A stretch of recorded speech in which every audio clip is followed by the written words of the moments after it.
Prodi PAUD 6A IPMAFA. Nah, di sini saya akan menjelaskan sedikit mengenai PPT saya dengan judul mengatasi suka mencuri pada anak usia dini. Agar teman-teman lebih tahu mengenai judul tema saya ini, yuk simak videonya sampai selesai. Jangan di-skip ya. Nah, ini dia PPT yang saya buat yang dengan judul mengatasi suka mencuri pada anak usia dini. Nah, apa sih penyebab dari anak ini mencuri? Ada beberapa alasan kenapa seorang anak ini mencuri. Namun, satu hal yang umum yang terjadi di masyarakat kita, di lingkungan kita adalah karena anak ini tidak tahu. Anak tidak tahu bahwa apa yang dia lakukan ini bukan perkara yang tidak baik.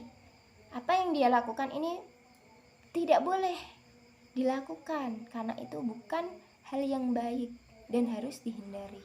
Nah, akan tetapi kebanyakan di lingkungan kita juga respon orang tua ataupun guru yakni dengan memarahi dan menghukum.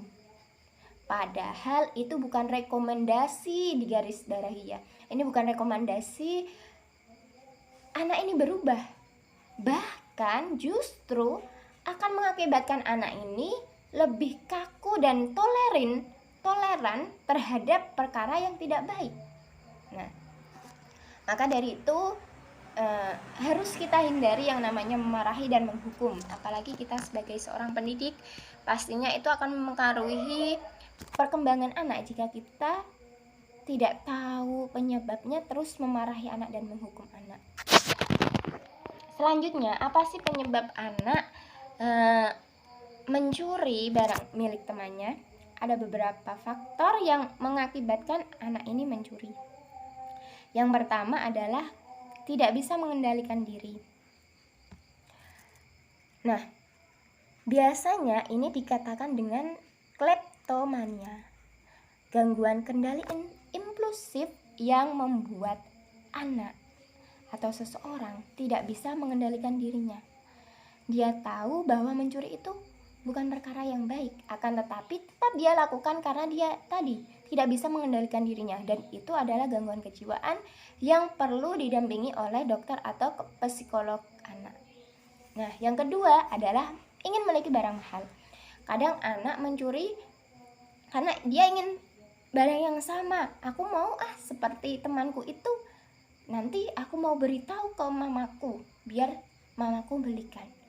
Akan tetapi si anak ini tidak bilang dulu karena dia tahu nanti kalau dia bilang pasti tidak diizinkan gitu sama temannya. Akhirnya dia curi, dia ambil. Tapi dia tidak tahu bahwa yang dia lakukan itu adalah perkara yang tidak baik. Ketiga, tekanan dari teman-teman sebaya. Lingkungan ini juga memengaruhi anak melakukan hal yang tidak baik. Salah satunya adalah mencuri. Mungkin contohnya di lingkungan tersebut anak-anaknya waktu dulu ketidaktahuannya dan orang tuanya ataupun orang-orang terdekatnya memberikan respon dengan menghukum dan memarahinya dengan kekerasan yang mengakibatkan dia semakin kaku atau toleran terhadap perkara yang tidak baik. Akhirnya dia anggap bahwa mencuri itu hal yang biasa. Nah, si anak ini datang, akhirnya dia juga sama menganggap bahwa mencuri itu hal yang biasa, hal yang tidak menjadikan perkara yang tidak bagus, karena tadi teman-temannya juga melakukan hal itu. Nah, itu hal yang biasa bagi lingkungan tersebut. Nah, ini perlu diperhatikan ya, karena ini juga sering terjadi di lingkungan kita atau sekedar mencari perhatian. Nah, anak biasanya mencuri bukan hanya ingin memiliki barang mahal atau lingkungan sekitar, akan tapi karena orang tua, orang-orang terdekat atau bahkan gurunya saat di sekolah tidak memberikan perhatian atau mereka merasa kurang perhatian. Akhirnya dia mencari perhatian dengan tadi mencuri. Yang kelima, untuk bersenang-senang. Dia hanya ingin bersenang-senang, bukan untuk alasan yang lain, tapi karena dia ingin, karena dengan mengambil barang milik temannya dia merasa senang. Nah, itu langkah apa yang guru lakukan ketika mendapati anak mencuri?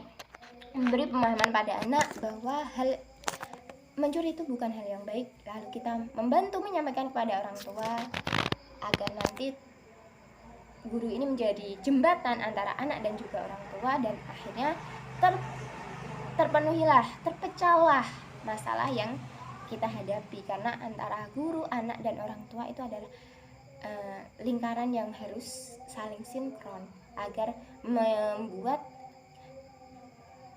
pertumbuhan atau perkembangan anak ini dapat berlanjut, biar sinkron antara sekolah dan juga lingkungan rumah. Tindak lanjut guru terhadap anak yang mencuri. Nah, ada beberapa hal yang harus kita tindak lanjut sebagai seorang pendidik. Pertama, pahami penyebabnya. Seorang guru tidak boleh memarahi anak dengan kekerasan, karena sekarang juga ada pasalnya ya. Maka dari itu, bukan hanya pasal saja, tapi ini menyangkut perkembangan anak. Maka dari itu, guru tidak boleh memarahi anak. Jika seorang pendidik, seorang guru melihat secara langsung anak mencuri, kita pahami dulu penyebabnya. Jangan langsung memarahinya. Apa sih penyebab anak mencuri itu? Nah, setelah mengetahuinya, kita beritahu anak secara baik-baik, beri pengertian bahwa hal yang dia lakukan tidak baik. Kemudian kembalikan barang yang dicuri dan ajak anak untuk meminta maaf. Nah, ini salah satu ya tindak lanjut seorang guru dan yang bisa mengatasi anak untuk tidak mencuri. Kenapa? Tadi tidak harus menghukum, tapi punishment. Kembalikan barang yang dicuri dan ajak anak untuk minta maaf. Pertanggungjawaban itu perlu membicarakan ke orang tua. Setelah semuanya tahap 1, 2, 3 kita bicarakan kepada orang tua.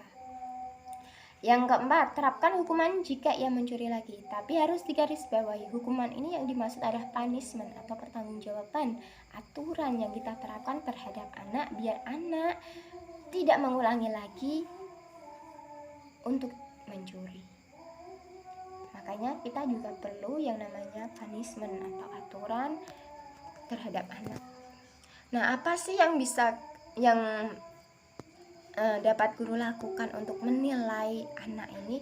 Ada beberapa penilaian, antara lain yaitu pengamatan, wawancara, sosiometri, catatan anekdot, pemeriksaan medis, portofolio, unjuk kerja. Nah, itu beberapa penilaian yang bisa kita lakukan sebagai seorang pendidik. Itu saja yang dapat saya sampaikan dari